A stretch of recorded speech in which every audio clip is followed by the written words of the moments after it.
Now I will show you how to arrange any one group of story elements in multiple ways on a web page or a print page layout, with it still creating a story design that is modular, meaning it's a rectangle that fits inside a grid. And along the way you will see how to change a story layout in the InDesign software. Because of many different design conventions, the story you see here can really only be arranged three correct ways that follow all the rules. And again, it would be this kind of story with a horizontal photo of this length would determine how many different ways it might be laid out.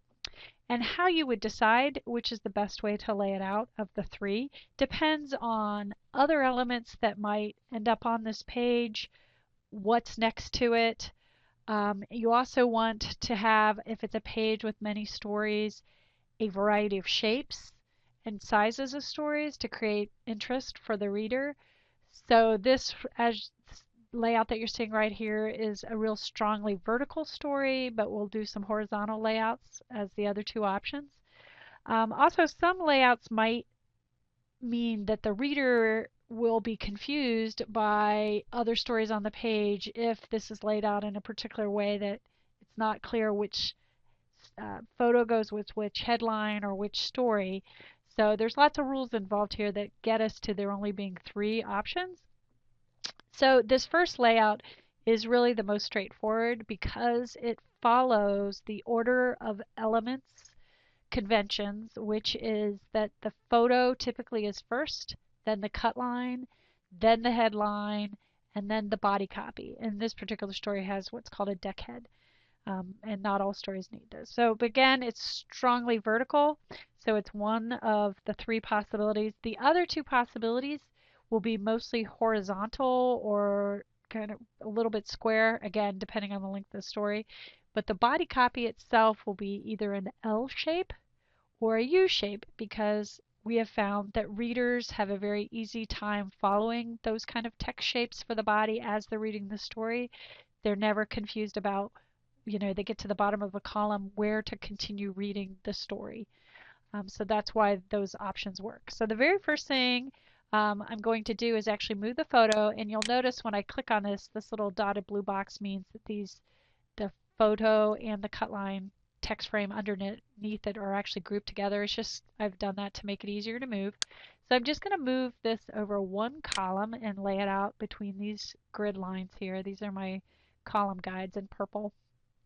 And then I'm going to move the headline to be next to the picture. This is called a raw wrap. And again, if there was a story over here, if this was in the other corner, this raw wrap headline sometimes makes it confusing about what headline goes with which photo or story. So it's not always a good solution when there are other things on the page. And I'm going to just move the deck head so it fits under the headline.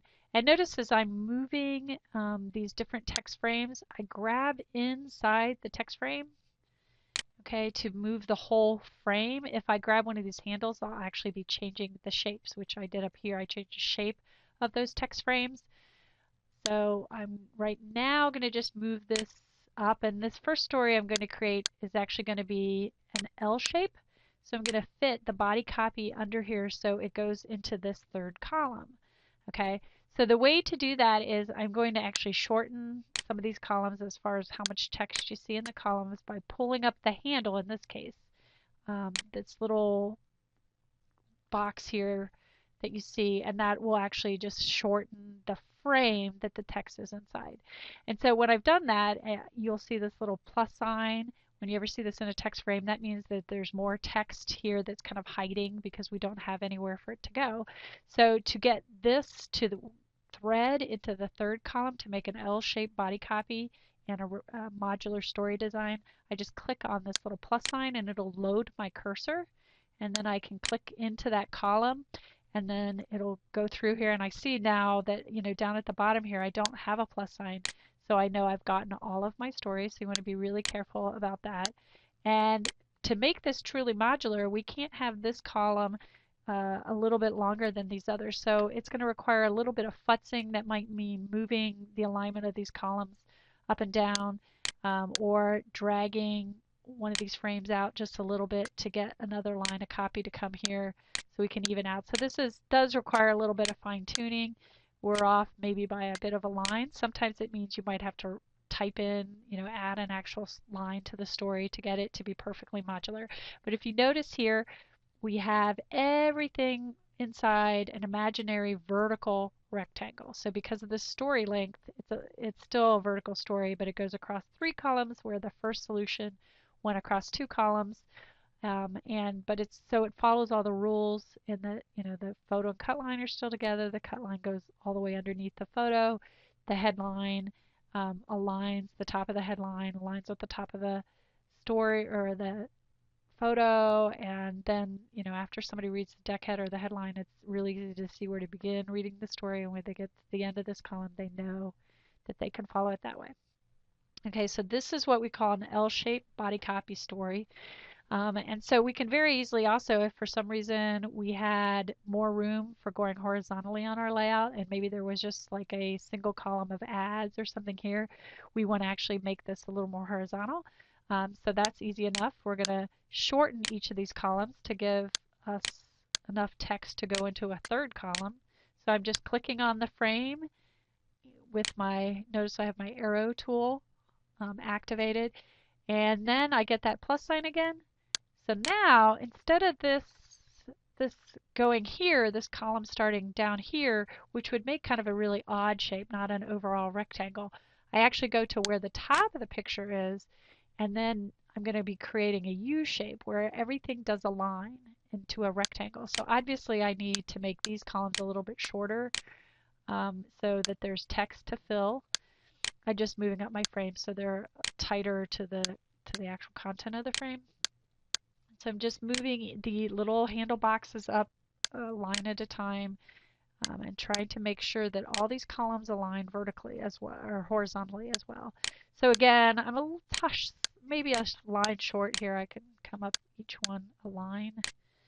And so I'm going to need probably a little bit of futzing maybe with where I move these boxes so that everything aligns. And then maybe I'd have to add another line of text here by just typing it in with my typing tool.